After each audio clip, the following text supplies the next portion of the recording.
Аспарагус е едно од оние растенија што кога човек првпат ќе ги запознае, сваќа дека не се обичен зеленчук. Аспарагусот не е растение за брз резултат.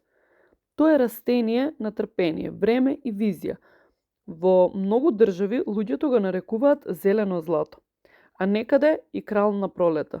Причината не е само неговата цена, туку фактот што еднаш кога ќе се оформи добро, може да дава род и по 15 до 20 години. Тоа значи дека денес, кога ќе засадиш аспарагус, можеби и твоите деца ќе берат од истиот корен. Во Германија аспарагусот е вистинска култура. Таму постојат цели фестивали кога започнува сезоната. Луѓето одат на фарми, ресторани, прават специјални менија, а маркетите имаат цели денови само за аспарагус. Во Норвешка има огромни полиња со редови покриени со фолии за контрола на температура. Во Италија и Шпанија често се одгледува во сончеви и суви региони, многу слични на Македонија. Токму затоа нашата клима е многу подобра за аспарагус отколку што луѓето мислат. Кај нас најголем проблем не е времето, туку почвата и нетрпеливоста на луѓето. Луѓето сакаат брз резултат, а аспарагусот бара време. Но токму затоа има и голема вредност. Ова не е растение што секој може успешно да го одгледува без знаење. Потребно е да се разбере секоја негова фаза. Аспарагусот е многу здрав. Богат е со витамин К, фолна киселина, антиоксиданси, железо и растителни влакна. Има многу малку калории, а дава чувство на ситост. Затоа многу фитнес луѓе и луѓе што внимаваат на исхрана го користат често. Познат е и по тоа што помага организмот да isfрла вишок течности. Во старо време дури се сметал и за природен чистач на телото. И се започнува од семето. Кога првпат ќе го видиш семето од аспарагус, никогаш не би помислил дека тоа мало темно зрно ќе создаде растение што може да живее 2 децении. Семето може да се најде во земјоделски аптеки и онлайн продавници. Доколку најдете повеќе сорти, бирајте онаа сорта што е погодна за во Македонија, што поднесува и топлина и студ. За сеење најдобра е лесна и воздушеста земја. Пред сеење, семето најдобро е да стои 24 до 48 часи во млака вода. Ова помага побрзо да никне, затоа што семето има многу тврда обвивка. Некои луѓе додаваат чаат камилица затоа што природно помага против габи. Ова е еден мал детал, но многу корисен. Најдобро е да направите плодна земја, а тоа е мешавина од тресет, компост и малку перлит или песок е идеална. Аспарагусот не сака тешка избиена земја. Ако земјата е калива и задржува вода, коренот лесно скапува. Во Македонија многу дворови имаат глинеста почва, па затоа често е подобро младите растенија прво да се одгледуваат во саксии. Најдобро време за сеење кај нас е февруари, март или почеток на април. Во оваа фаза многу луѓе ги чуваат растенијата внатре или во заштитен простор. Температурата треба да биде околу 22 до 25 степени. Аспарагусот никнува бавно. На почеток изгледа како тенка тревка и многу луѓе мислат дека не е нешто во ред, но под земја тогаш се случува најважниот процес – формирање на коренот. Првата година е најважна. Во оваа фаза растението не треба да се бере. Дури ако пушти убаво копје, подобро е да се остави.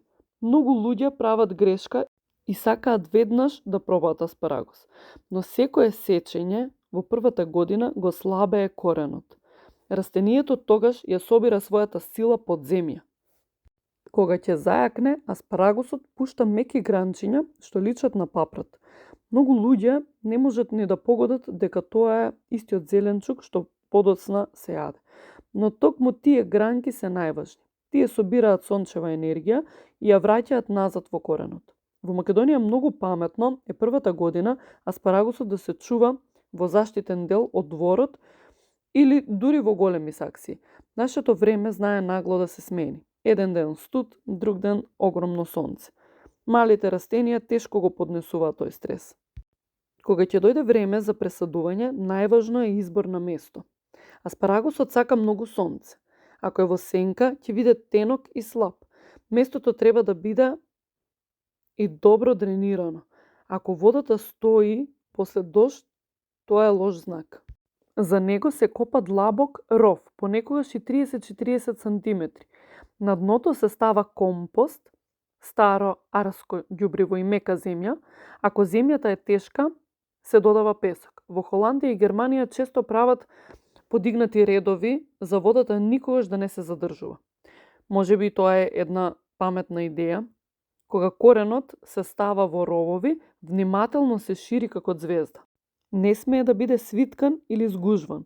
Над него се става земја постепено. Како што растение расте, така полека се дополнува земјата.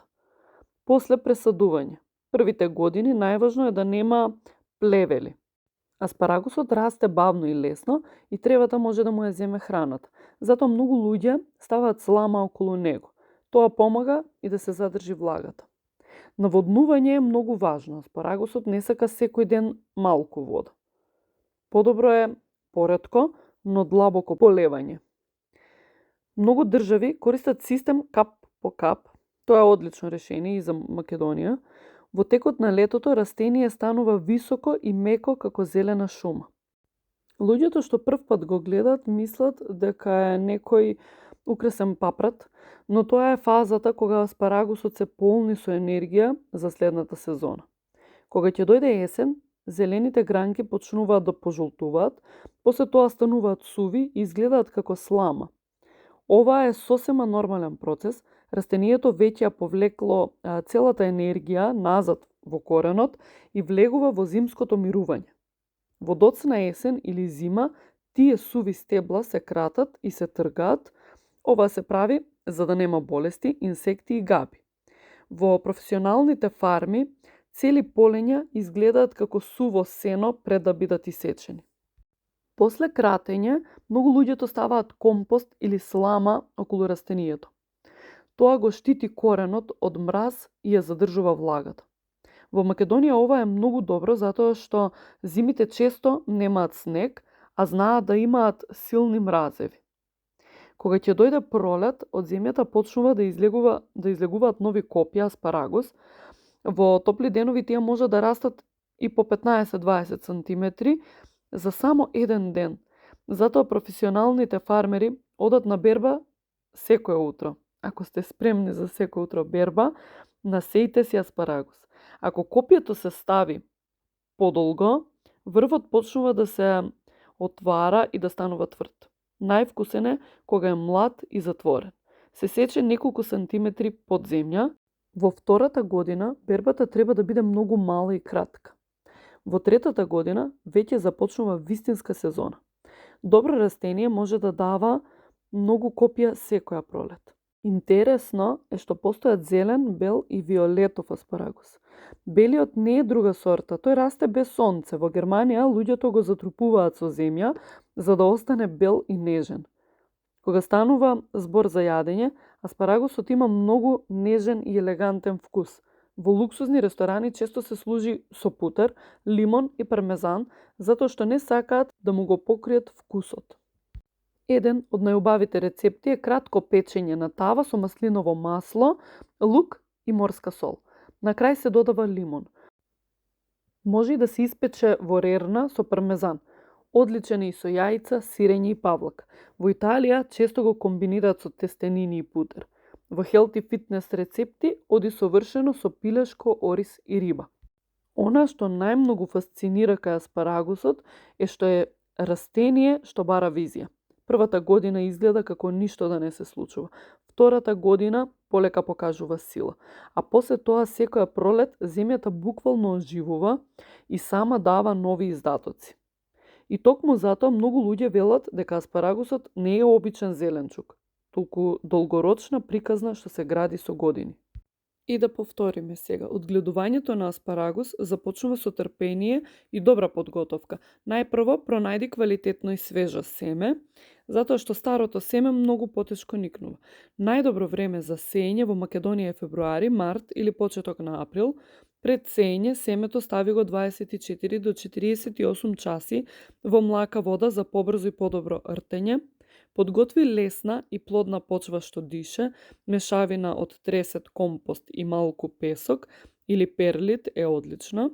Аспарагусот не сака тешка и калива земја, подобро е од една кесичка семе да насадиш повеќе сакси или контейнери наместо густо на едно место. Семчињата треба да имаат растојание за секое растение да може мирно да создава свој корен. Ако се прегусти, корените ќе почнат да се врзуваат и заплеткуваат, а подоцна потешко ќе се пресадуваат. Во првата година аспарагусот расте бавно. Над земјата изгледа тенко и нежно, но под земја создава силен коренов систем.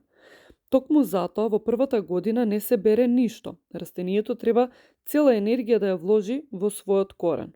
Може да се чува во сакси или во заштитен дел од дворот, со многу сонце и умерено полевање. Да не го дави со вода, земјата треба да биде влажна, но не калива. Во текот на летото растението пушта меки гранки како папрат, тие не се засечење, токму преку нив растението собира енергија за следната година. Кога ќе дојде есен, гранките ќе почнат да пожолтуваат и да се сушат. Тоа е нормален процес, растението влегува во мирување и ја враќа енергијата назад во коренот. Дури во подоцна есен или зима сувите стебла се кратат и тргаат. Следната пролет доаѓа најважниот чекор – расадување на трајно место. Тогаш корените веќе се доволно силни. Внимавај многу при вадење, за да не ги скршиш. Аспарагусот сака длабока, растресита и добро дренирана почва. Се копа ров и коренот се распространува широко како звезда, не ги гужвај и не ги виткај. После пресадување повторно треба трпение, во втората година може да се дозволи само една кратка и мала берба. Вистинската берба започнува дури од третата година, кога растението веќе има доволна сила да дава дебели и квалитетни копја секоја пролет.